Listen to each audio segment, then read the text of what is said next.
bitch. I'm like, I don't know what, I don't even want to open the email. So I open the email, dog, and in the email it says, basically, here are your freedom papers. So I'm looking at the email like, wait a minute, my freedom papers.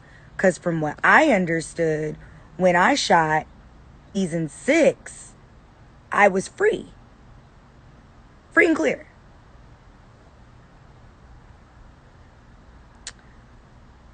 So I read through it again. Then I get excited. I'm like, well, if I'm not free and clear, this is the fucking, these are my freedom papers. Like, what the fuck? So I'm like, all right. First, there was a discrepancy in like the verbiage. Somebody else had been listed in my shit, and it was a clusterfuck. Once we got that squared away, I was like, wait a minute. Don't tell me I'm about to be free, nigga. So by the time I see the email had been sitting there for a week. A week. And, you know, they're in New York. Home base is in New York. So I saw the email at like 4 in the afternoon my time, or 3:30 in the afternoon my time, which is 6:30, 7 o'clock their time. Right?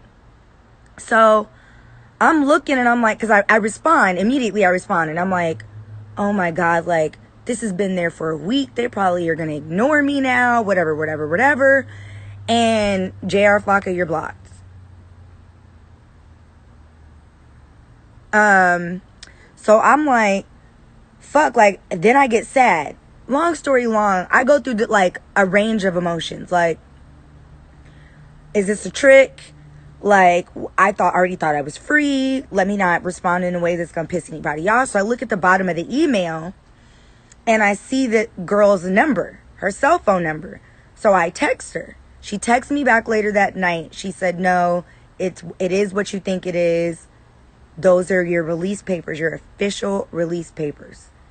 I said, well, the signature box for the production company rep, whoever it is that has to sign off on this, is empty. But I'm going to sign electronically and send back. So she's like, no, we're really going to miss you. And I said, well, I think you're new, right? She was like, yeah. I was like, because I've never seen your name. I've never heard of this production company. I forget that we had this conversation. So I'm going through my email today, and in my email, you guys, are my signed release papers from VH1 and Love and Hip Hop. I am officially free. I no longer belong on paper. Legally, I am free. I can, like, free. And I'm hoping that they don't blackball me, because that's what they like to do. But I'm free.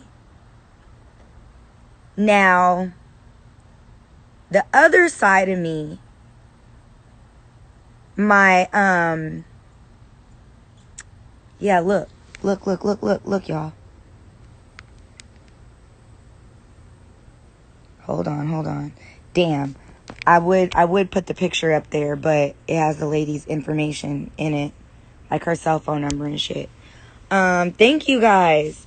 So then I start thinking, what prompted them to want to just let me go, right?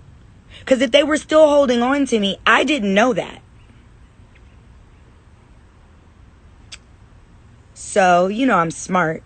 Immediately, it clicked. Do y'all remember a while back, Bobby Lights posted and said something about Love and Hip Hop loves their cast, something, and Chameleon was in the comments. She was like, can't nobody say nothing, shit about them to me again. Zell and Paris were in the comments. So I found out that allegedly there had been a $50,000, this is how it was described to cast, a $50,000 bonus given to all cast franchise-wide simply because we appreciate you and we know we're delayed getting back to filming through the pandemic, da-da-da-da. So I'm like, this don't sound right. This is either Black Lives Matter, and remember, Big Fish was our production company, and they got dropped because they had Live PD, and Live PD filmed that black teenager getting killed on camera, and they never aired the episode, and they deleted the footage. So bam, right? So Big Fish gets fired from Love and Hip Hop. So boom. I'm like, this is either Black Lives Matter reparations in reality TV world, because again, another thing I want you guys to remember, we don't have any union protection as reality stars, or it's government mandated. They have to do it because Governor Newsom changed some of the rules for non-scripted TV, and they have to abide by certain union rules. So I'm like, all right, let me look into it. So I look into it. Turns out they fed it to the castmates, to the cast members as a $50,000 bonus. It wasn't. It was a $50,000 pandemic relief assistance that they had to give the cast, but not every cast member was going to make $50,000. It was going to depend on what you made in your last season. Boom. So I'm like, okay. That day I called somebody higher up and I said, I just want to know. I said, hey, it's me, I'm back. She was like, you sound healthy, whatever, whatever. We chit-chatted for a little bit, and I said, so can I have a $50,000 bonus? She said, oh, God, I'm assuming word has spread. I said, yeah. She said, well, now that you're free from the slave, whatever slave papers were holding you, you're not entitled to a pandemic relief assistance check. I said, I'm just joking. Hope you guys have a good season, whatever, whatever. Now, when I went on my very informative, very helpful Insta rant towards the cast, telling them what I think they should do to come together, to get more money, to demand their respect, whatever, this same person texted me and was like, you just can't help yourself, can you? So in my mind, I'm thinking, okay, I'm on the auction block right now for 2 other shows. Let me not piss everybody off. Let me just delete it. So I said, you know what? I love you, so I'm going to delete it. I get a kiss face emoji back. So I'm looking at the date on the release papers that I got. And then I go back and cross-reference this text conversation because that was the same day that I had made the phone call. 4 days apart, bitch. So you mean to tell me, you see where I'm going with this, right? I make a lot of money on that show. I would have been entitled to a whole $50,000 check. But here's the thing. I didn't know that I was still under contract. No, I'm not, Tiff. Don't start. I didn't know that I was still under contract. They knew. I didn't know. So now they have a new production company. So what happened? The new production company got my talent deal. They were gonna hold me. I put 2 and 2 together that this was a pandemic relief assistance check, which I would have been entitled to, and I probably would have qualified for the full $50,000. They knew that I was gonna figure it out. 4 days after that conversation, I got release papers.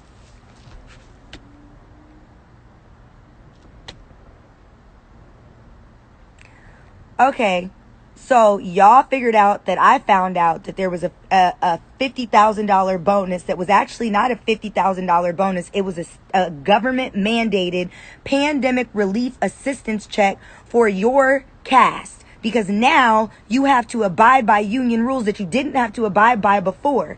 And so you knew that eventually I was going to get to the bottom of it. And you knew I was under contract. I didn't know I was under contract. So before I figured it out and stuck them niggas up for the full 50K, what happened? 4 days later, I got a release.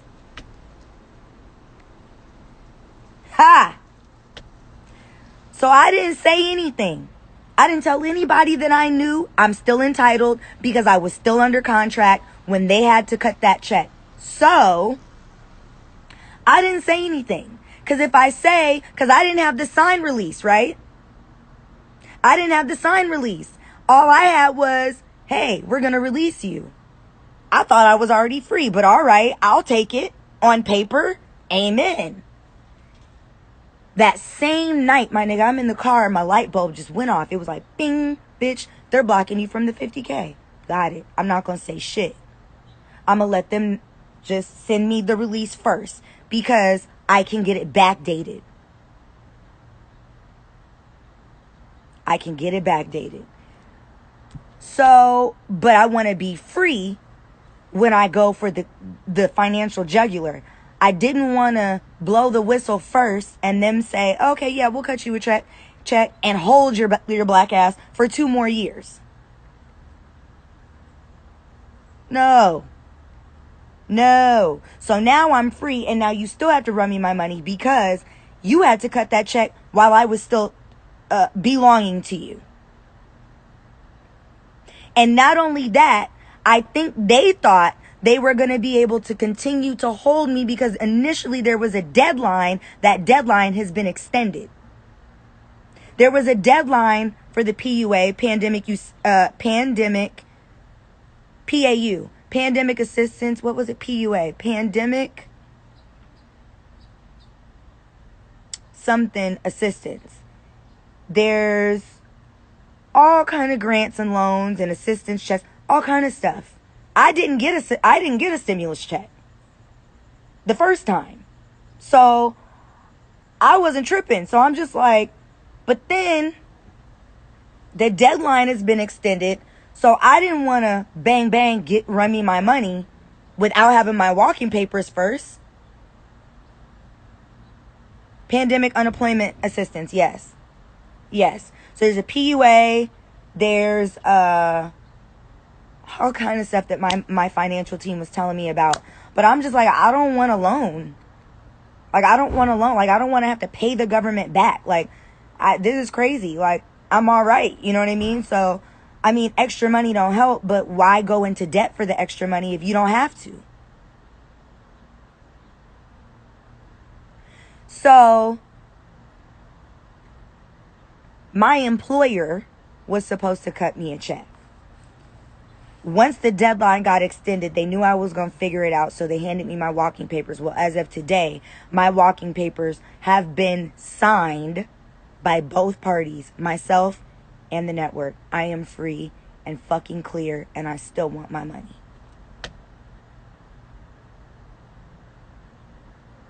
Isn't that crazy, bro? Like, they really did that. Like, I was like, yo, I'm gone and y'all niggas still don't even want to look at. Like, it blows my mind. Like, yeah, it was difficult to work with on set because of all the shit y'all put us through. Of course. Niggas is tired. But 6.5 years of my fucking life and all y'all did was tear me down. No music looks. No support off camera. Nobody was texting me, checking on me. Are you okay? We recognize that when you step on set, you're not yourself. You look emaciated. Nobody was checking on me when I'm like, yo, I can't do this. I'm shitting blood. I'm vomiting blood. Like, I'm in pain. Migraines. I'm not coming to work today. I gotta go. Like, nobody was hitting me off camera. You feel me? Now, y'all are legally obligated to cut checks. You would rather set a nigga free. First and foremost, you would try to hold me up without me even knowing that I was being tied up. So let me tell you how I figured that part out. The last season that I worked with Eastern, which was our original production company, was Atlanta season 8. When I came back to Hollywood season 6, we had Big Fish. Now, between Atlanta and Hollywood 6, my talent deal have been passed off directly to the network because they didn't have a new production company yet. So all talent deals have been passed off to the network.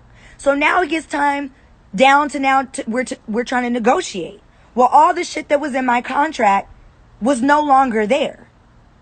They didn't want to cut me my advances that I've been getting. They tried to reword my exclusivity that had already been reworded. Like, they tried to take a nigga back to the basic season 1 shit. I wasn't having it. So I never got a contract with Big Fish. I never had paperwork with Big Fish. Ever. So, I'm the whole season. I'm asking everybody, where's my paperwork? Oh, you didn't need paperwork because you got a pickup notice. Well, Mr. Ray got a pickup notice, but I laid eyeballs on a hard copy of his contract with Big Fish because I thought I was tripping. So I don't have any paperwork with nobody. Which means y'all could fuck me at any point and say, oh, well, what? We don't have no paperwork, right? So bam. I talked to one of my lawyers, and he was like, go to work. Fuck it. I go to work. They did something to me, so I'm like, look, I don't have any paperwork. I'm not coming to work. I can't be in breach of anything if I'm not on paper for anything, right?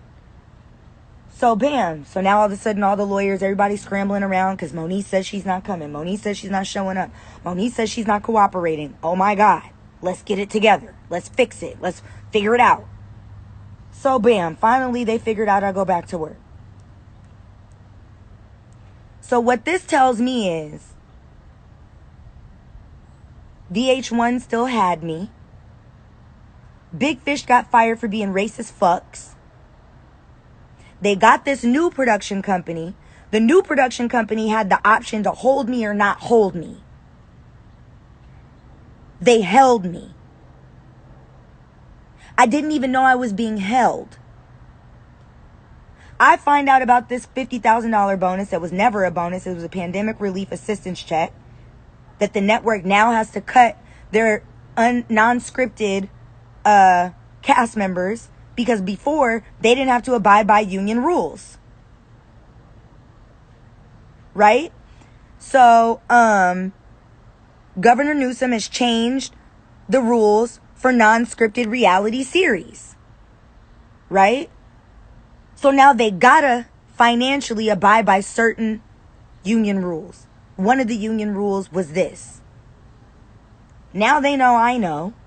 So instead of cutting me the check that they owe me, they would rather let me go.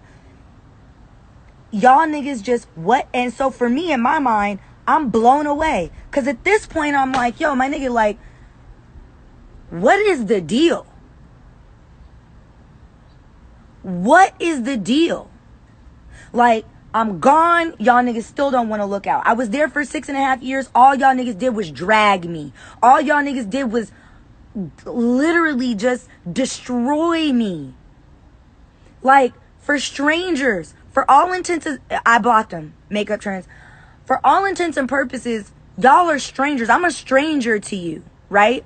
But y'all can look at me on Instagram and be like, your skin looks so much better. You look so much healthier. You're glowing. You look so much happier. Your face is fuller. You're gaining weight.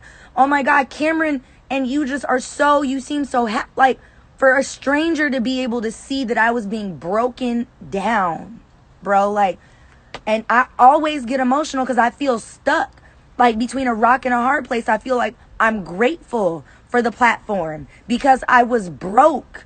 I was sleeping on my parents' couch, like, walking to and from a 9 to 5. I had to pull my son out of Montessori school because I don't get child support. I never filed for child support. My baby dad has never supported me in any way. When I was being evicted with a 2-year-old on my hip, the nigga told me, figure it out. And I got on TV and the nigga did a 180 and acted like I just fucked this kid. You feel me? So after everything, and it's not about the $50,000. That's not what it's about. It's about at what point do y'all realize, like, Y'all been breaking niggas down so bad. And now I'm gone. Y'all niggas didn't even want to throw a nigga a pity check. Like, y'all didn't even want to throw me a pity penny. I'm not even there no more. I'm not even there anymore. And y'all niggas just still don't like me.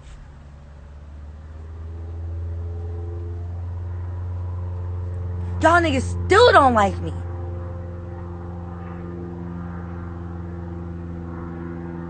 Y'all niggas just, anything, y'all niggas would rather let me free and blackball me than to just do right. Like, that's all it's about. Like, y'all would really rather give me release papers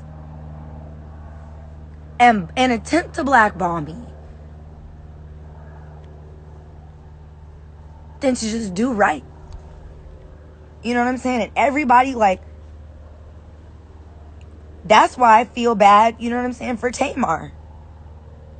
You know, like, everybody loves to call a black woman bitter, angry, obsessed, mad, all this stuff, entitled.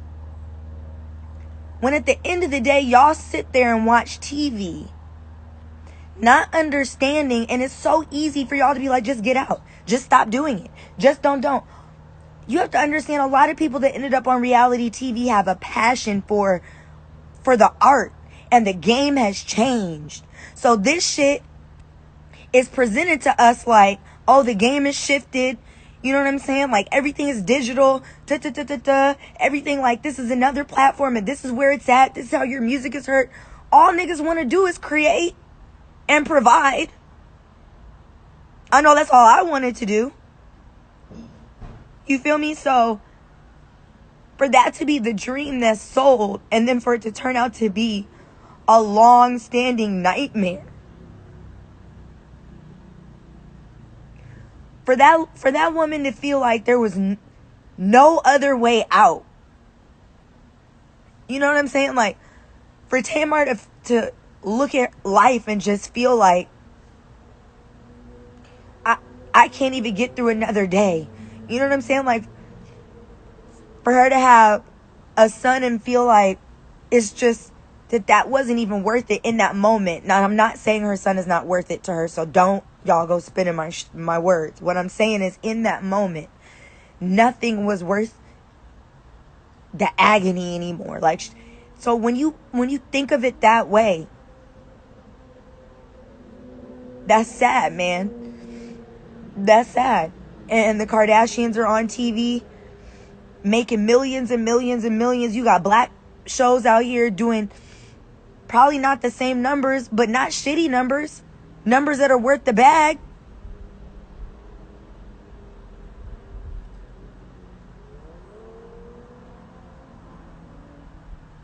So at the end of the day, all I'm saying is, people don't understand the toll that this takes. And every human has a limit. Every human has a breaking point. Every human has a threshold. And at some point, every human has the potential to just break. And all anybody ever wants to do is feel loved, heard, understood, respected. Whether that's by your colleagues, your peers, your husband, wife, boyfriend, girlfriend, fiance, mom, dad, sister, brother, auntie, cousin, friend, homie, like, whatever it is. So for me, it's not about the 50,000. For me, it's about, at what point do y'all just do right? At what point?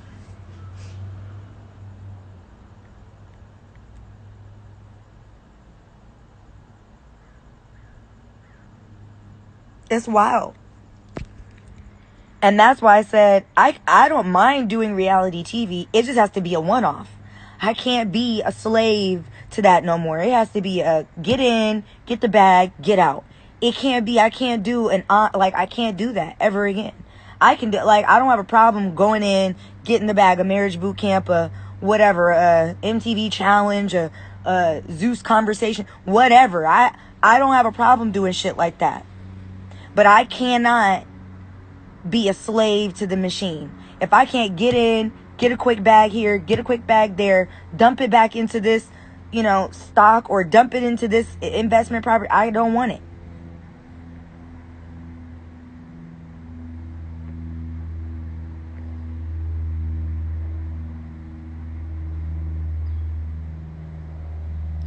So that's all I'm saying, man. I'm grateful to have my freedom from, legally on paper.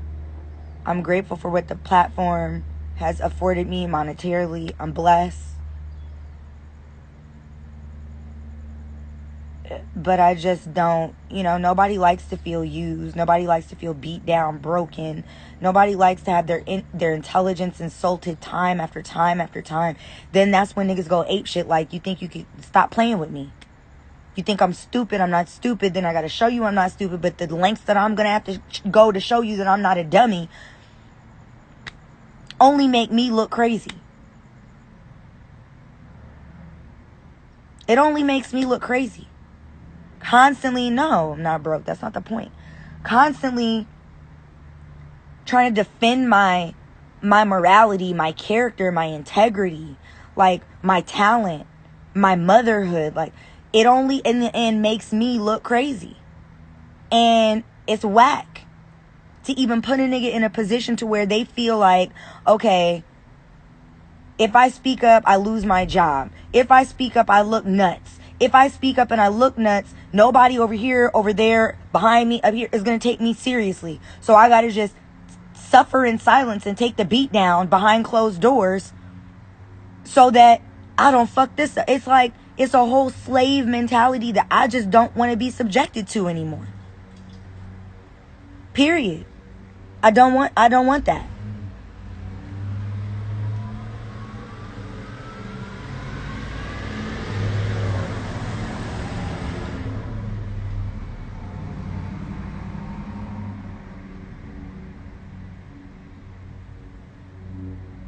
No, I don't have to kick ass before I can kick it. And I've kissed enough ass is the point.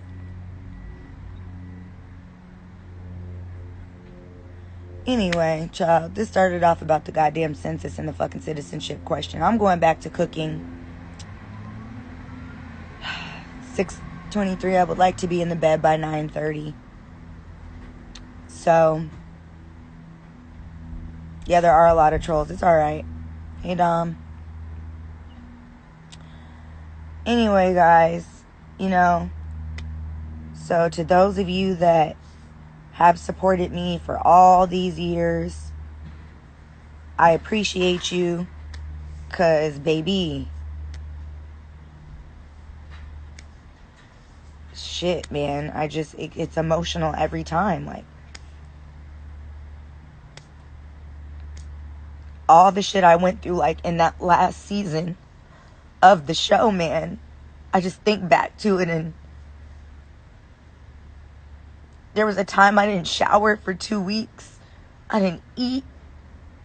Feel me? Like, I fainted. I woke up like, God, I need a sign. I need a sign. Like, because at that point, I felt hopeless. Like, I felt like I just don't see an end to the cycle. I don't see an end to the bullshit. And thank God, Cameron was enough for me. So that was the only time that I could semi-function was during my weeks with him. But that was because I had my family, my mom and my dad. And I laid my head next to somebody for 3 years, recording conversations, hacking my shit, sending shit to blogs, lying on me, constantly. It's a lonely life, man. And she used to be like, oh, go seek validation from your followers, your fans. Like, dog, a stranger could be more encouraging, be more supportive, and wish you more good than the motherfucker you lay your head next to that you thought was your future. Like, that's wild. Some of y'all on here have been more supportive than niggas I've known since 15, 16, 17, 18, 19, 20. And I was on live the other day with the homie Chase Ash. Like, and that nigga flat out said, can't nobody say Nothing. Know your heart. You've been out here, the couch, if it was a floor, if it was gas money, if it was food, if it was cooking. You held everybody down. You was wild, but you held everybody down. And I'm that same way now. But a motherfucker will really look you in the face and tell you they want the best for you, and the whole time. So imagine how I have felt for all these years, being called a bitter baby mama, when in all reality, I don't want anything from my BD. Just be respectful. I'm owed that. I deserve that. Not just when it suits you. I'm owed that. And at this point, I motherfucking earned the respect. And nobody could tell me different ever again. When I was talking to these other production companies, don't come back to me with anything that you wouldn't offer a white person. And I don't need a reason. I'm not even going to call my lawyer right now. There's nothing to tell my lawyer. You go back and you tell this show, I said I'm worth what my white friend. This is a real conversation I just had with somebody. I'm not going to call my lawyer. There's nothing to report yet. But I want you to go back and I want you to tell whoever's above you, whoever deals with the finances, I'm worth the same amount that my white friend from Teen Mom 2 got when she was on your show. And I don't need a reason other than I'm black and I want financial equality. That's it. I'm not giving no other reason. I don't need to give no other explanation. That's it and that's all. And I swear I would never return to TV if my worth, because see, niggas could tell you all day how valuable you are. How much you're going to bring to them. Well, what are you bringing to me outside of the headache? What are you bringing to me? So from this point forward, I won't step foot on a set, on a stage. I'm not setting foot in a fucking nightclub. From this day forward, you will have to show me my worth in fucking numbers. Because that is why y'all solicit our services, our likeness, our name for numbers. So if we're driving numbers, niggas, show me the money. We can't have a conversation if you don't come back with a base offer of X amount of dollars. Outside of that, we can't talk.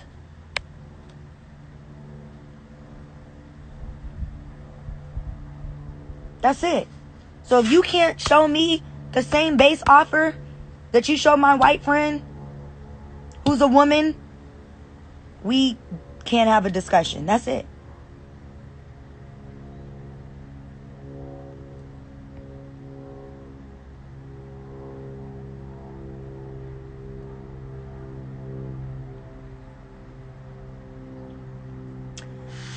So, I hope everybody has a great week. I'm trying to recenter, refocus, regroup.